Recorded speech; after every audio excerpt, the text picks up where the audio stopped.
Chers frères et sœurs, bonjour. Aujourd'hui, nous célébrons le lundi de la 17e semaine du temps ordinaire, année liturgique A. Le texte du jour, la première lecture, nous a été tiré de la prophétie de Jérémie, chapitre 13, les 11 premiers versets. Et l'évangile de Jésus-Christ, selon saint Matthieu, chapitre 13, du 31e au 35e verset.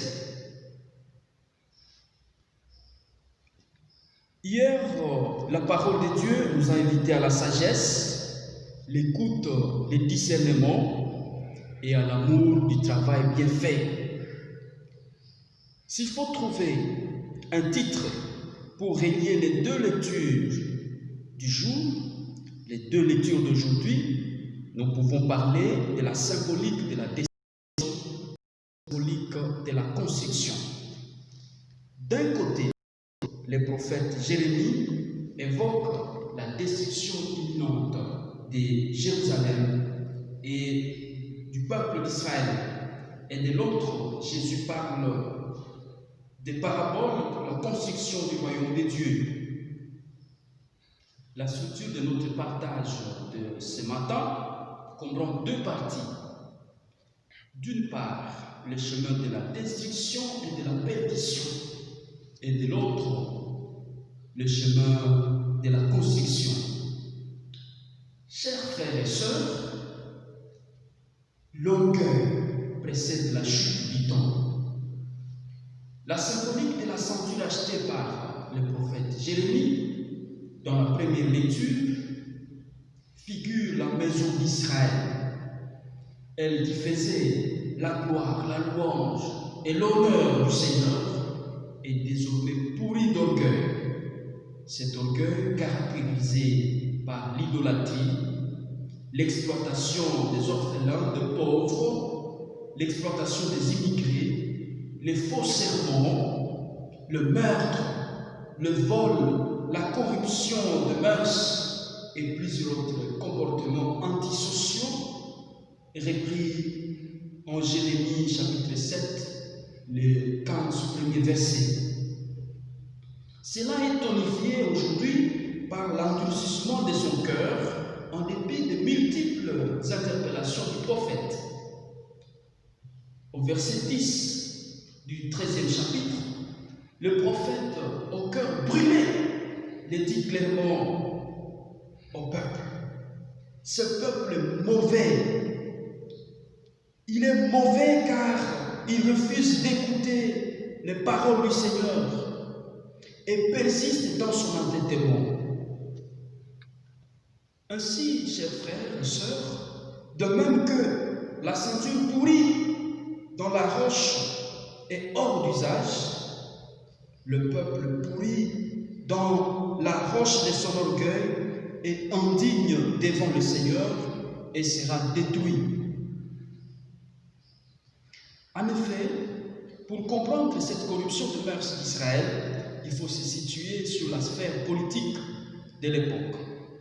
Nous sommes sous le règne du roi Josias, entre 627 et 609 avant Jésus-Christ. Israël est politiquement faible et pour se maintenir, Josias est obligé de nouer des relations avec la Syrie. Mais malheureusement, ces relations vont compromettre les mœurs d'Israël, vont obliger au peuple d'Israël d'adopter des divinités étrangères. Et tel que vous le voyez, chronologiquement parlant, 22 ans seulement nous séparent de la grande déportation à Babylone, à 587. Cette déportation qui ira jusqu'à 538 avant notre ère. Chers frères, disons que l'orgueil, l'idolâtrie, la corruption de mœurs, la perversion, l'endurcissement du cœur sont des signes apocalyptiques, des signes avant-coureurs de la chute et de la destruction de tout celui qui s'y soumet. de ces jours nous présente deux paraboles qui expliquent la manière dont s'est construit les royaumes des dieux. Le Seigneur prend en premier la symbolique de la graine de moutarde qu'un homme a sémée dans son champ. Ici, il faut une précision très importante. Il ne s'agit pas de la graine tout court, mais plutôt de la graine qu'un homme a sémée dans son champ. L'accent est donc placé sur l'action de s'aimer, sur le travail de l'homme, sur l'entrepreneuriat et non sur la graine tout court. Il s'agit, au vrai sens du terme, de ce qu'on peut qualifier au sens congolais de l'article 15. Débrouillez-vous. C'est le travail, l'entrepreneuriat.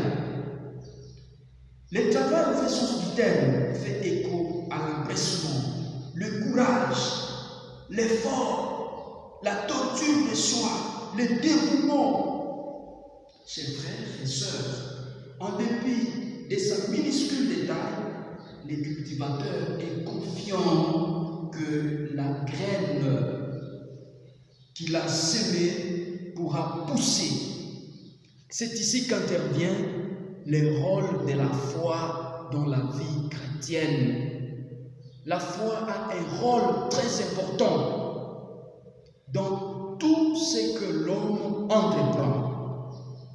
Le caractère petit, faible, minime d'un travail et d'une entreprise ne doit pas servir d'argument de force ou de béquille pour ne pas l'entreprendre. Chers frères et sœurs, la même logique continue dans la parabole du levain. La petite masse du levain ne peut pas l'empêcher de lever la pâte. Comme pour la précédente parabole, le travail de la femme n'est pas un acte anodin. C'est grâce à son geste d'affranchissement que le levain pourra embraser toute la pâte. Théologiquement parlant, ces paraboles donnent une réponse à ceux qui doutent du messianisme de Jésus et à ceux qui sont impatients de voir son activité commencer timidement avec une forte puissance dans l'immédiat. C'est une activité qui commence sans une forte puissance dans l'immédiat.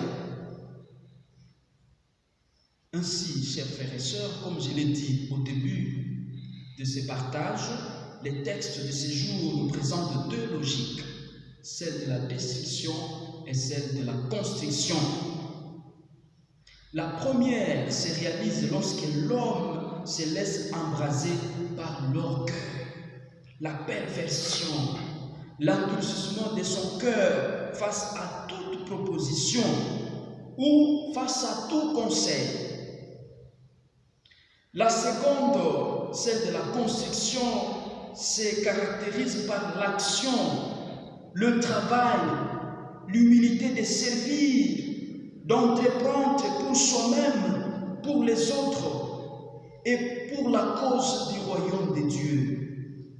Ainsi, chers frères et sœurs, de même que la terre coopère à la croissance de la graine, de même que la pâte se forme grâce à l'action du levain, nous devons nous aussi offrir la coopération de notre foi, de notre espérance, de notre charité, de notre force, notre travail, toutes nos actions et toute notre personne à la secrète présence du royaume de Dieu